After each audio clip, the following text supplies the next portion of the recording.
I started cutting in 7th grade, and then everything else pretty much followed after that. Drinking, drugs, sex, things like that.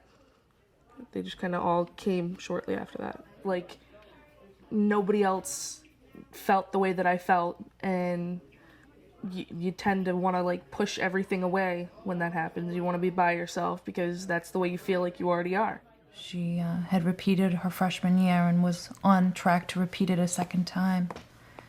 And I think if we hadn't have been so vocal and so assertive, she would have dropped out. I would have dropped out. She would have dropped out. Undoubtedly.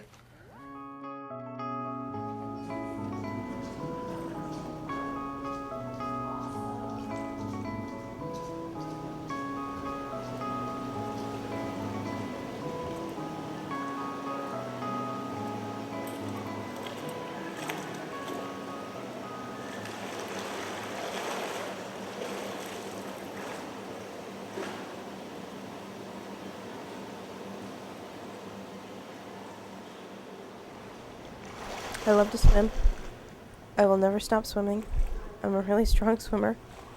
I have a love for the water because when I was very ill, and I have schizophrenia, so when I was ill, the only real way to drown out the voices was to go underwater.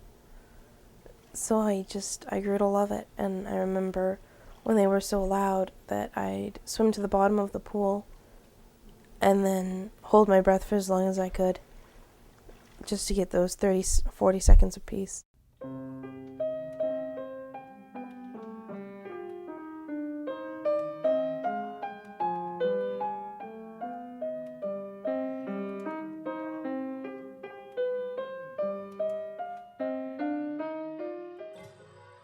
I hid under my desk because my desk was against a wall, so I'd put my two chairs in front of it.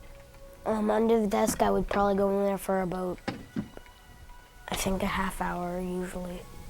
I was so scared. If just about all the people that I know and love were standing like right there, I'd feel comfortable and I'd come out. When he was about 7, his dad and I told him that we were getting divorced and that we would be moving. He was already being redistricted for school to a new school, and then the following Tuesday was September 11th. And it just was way too much for one little body at one time. I pretty much exploded. It's my last year's teacher, Miss Tartza. She really helped me a lot. They talked things over with me first, what I'm going to do instead of flipping out, or what they need to do to calm me down. And it doesn't matter if it's a good event, bad event, anything he's anxious about can make him really tense and hyper-reactive to things. So he's at a point now where he knows when that's coming. And even up to a couple of days beforehand, he'll say, I think it's time to build a nest. And he'll put together kind of a nest either in his bunk or halfway into my closet of blankets and pillows and stuffed animals, and kind of self-soothe that way. Paul Kaluga teaches children with emotional and behavioral disorders at the Haverhill Alternative School in Massachusetts. He gains the trust of students such as Shannon through his warmth and dynamic teaching methods for troubled children. Paul is a member of CCBD. Paul came into a master's program that was based on CCBD standards, that elevated effective practices, many of which that are endorsed by CCBD. So he's already helped, even before he gets there, in terms of having a program that's high quality and high support for him. I feel that I do a good job with these students because I know where they're coming from. They need someone to care. I've been teaching for 23 years. I've dealt mainly with kids and students with a lot of problems, a lot of social issues, aggression issues. I began my career as a student teacher in 1980 in an alternative high school.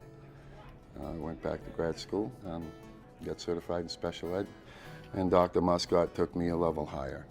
He taught me that there are ways to be successful with these students and to pass on my success to them in a way of role modeling, because most of these students do not have good role models.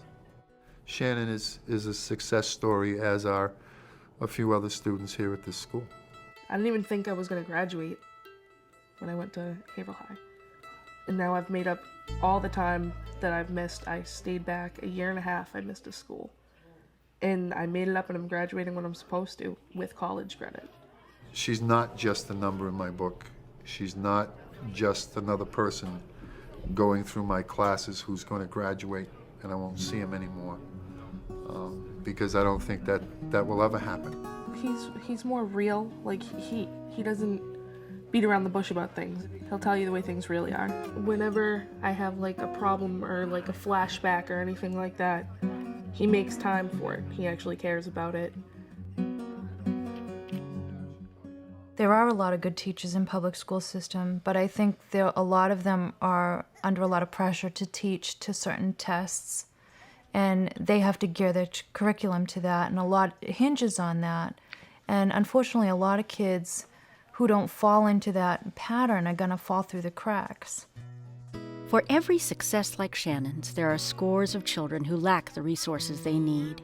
CCBD works throughout North America to respond to the needs of students such as Shannon by helping to provide them with motivated and knowledgeable staff. I think the first was to recognize that, or to learn that what was happening wasn't so much that this was a child that was out of control and that just needed better discipline and there would be no problems. And always we found that it is never one item that's a solution or the support. It is a combination of things like medication and school support and therapy and some behavior modification. And this one teacher gave me some advice, and it was that the very behavior that you see now that is so challenging and so hard, do the best you can not to destroy the spirit that she has, because that very spirit may one day be just what keeps her going and just what makes her be the kind of person that she can be. The various supports that Emily has had along the years are what has gotten her to where she is now. I wish people could see the really sick Emily so that they could fully appreciate where she was and how far she has come. Through hard work and loving support, Emily is making great progress. She now attends both public and alternative schools and can manage the responsibilities of working at her local video store.